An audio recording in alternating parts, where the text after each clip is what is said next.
আসসালামু আলাইকুম গাইস, কি অবস্থা সবার? সো আজকে কথা বলবো ক্যাপকাট নিউ আপডেট নিয়ে।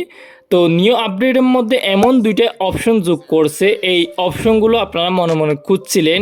এই অপশনের কারণে আমরা ক্যাপকাটের মধ্যে ভালোভাবে ভিডিও এডিট করতে পারতাম না, আমাদের অ্যালাইট মোশন অ্যাপটি প্রয়োজন হতো। সো এই অপশনগুলোর কাজ কি এবং কিভাবে ইউজ করবেন সেটা বলবো আজকের এই ভিডিওর মাধ্যমে। তো ফার্স্টে আপনাদের যদি ক্যাপকাট অ্যাপ্লিকেশন দিয়ে আপডেট করা না থাকলে প্লে স্টোরে গিয়ে অ্যাপ্লিকেশন দিয়ে প্রথমে আপডেট করে নেবেন। ওকে, অ্যাপটি আপডেট দেওয়ার পর ওপেন করবেন। ওপেন করার পরে কোনো একটা প্রজেক্টে যাবেন। আমি একটা ছবি নিয়ে আপনাদেরকে দেখাইতেছি। ওকে, আমি একটা ছবি এড করলাম। এড করার পরে ছবির লেয়ারটার উপর ক্লিক করবেন। লেয়ারটার উপর ক্লিক করার পরে একটু সামনের দিকে যাবেন, টুলসগুলো একটু বাঁ দিকে সরাই এনে একটু সামনের দিকে যাবেন। যাওয়ার পরে এখানে আরও অপশন নতুন অ্যাড হয়ে আপনারা দেখতে পাচ্ছেন। ফার্স্টে আমরা এখানে বেসিক নামে একটা অপশন পেয়ে যেতেছি। তো দেখতে পাচ্ছেন এই বেসিক অপশনটা কিন্তু আগে ছিল না, এই অপশনটা নতুন অ্যাড হয়েছে। তো এটার কাজটা কি?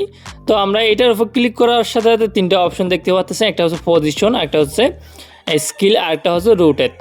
তো পজিশনে ক্লিক করার সাথে সাথে দুটো এখানে দাগ দেখতে পাচ্ছেন। এগুলো একটা কমাইলে বাম দিকে যাবে, বাড়াইলে ডান দিকে যাবে, মানে কমাইলে বাড়াইলে ডান দিকে বাম দিকে রোটেট মানে পজিশনটা নেবে সুন্দরভাবে।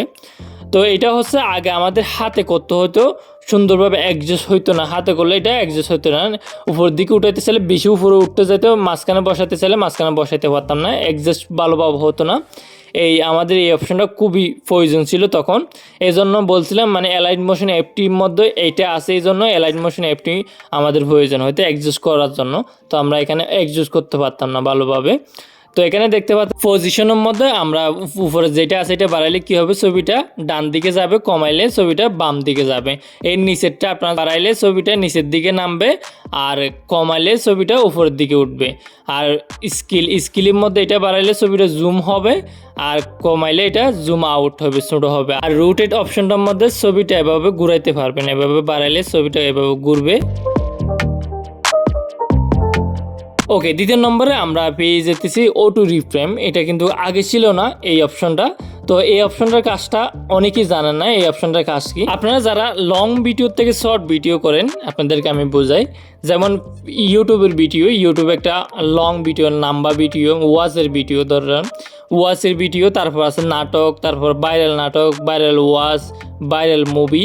এখান থেকে আপনারা ভিডিও ক্লিপ কেটে আপনারা শর্ট ভিডিও করতে পারবেন। যেমন টিকটক সাইজ করতে পারবেন, টিকটকের ইস্যুটা এড করতে পারবেন। যদি আপনারা যদি ম্যানুয়ালি করতে চান, মানে হাত জুম করে করতে চান, সেটা হবে না। কি হবে না, মানে দুজন ব্যক্তি থাকলে, দুজন মানুষ থাকলে একজন দেখা যাবে আরেকজন দেখা যাবে না। অটো রিফ্রেমের মাধ্যমে যে অবজেক্টটা আছে, যে মানুষটা আছে, সেটা নিবে, মানে যেখানে আকর্ষণীয় বা ইন্টারেস্টিং যেখানে দেখা যাইতেছে মডেলটা জুম করতেছে, সেখানে জুম করে অটোমেটিক নিয়ে নেবে। সেটা আপনাদের অ্যাডজাস্ট করে করতে হবে না। ওকে, ভিডিও কীভাবে এডিট করবেন? এডিট করার জন্য কোনো একটা ভিডিও অ্যাড করবেন। অ্যাড করার পর লেয়ারটার উপর ক্লিক করবেন, ভিডিও লেয়ারটার উপর ক্লিক করার পর অটো রিফ্রেম অপশনটার মধ্যে যাবেন।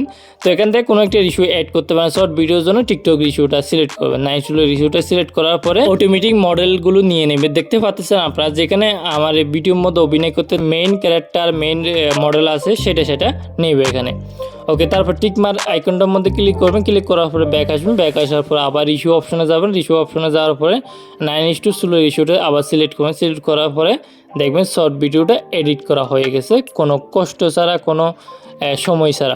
সো আজকের মতো ভিডিওটা এতটুকু ছিল। সবাই ভালো থাকবেন, সুস্থ থাকবেন।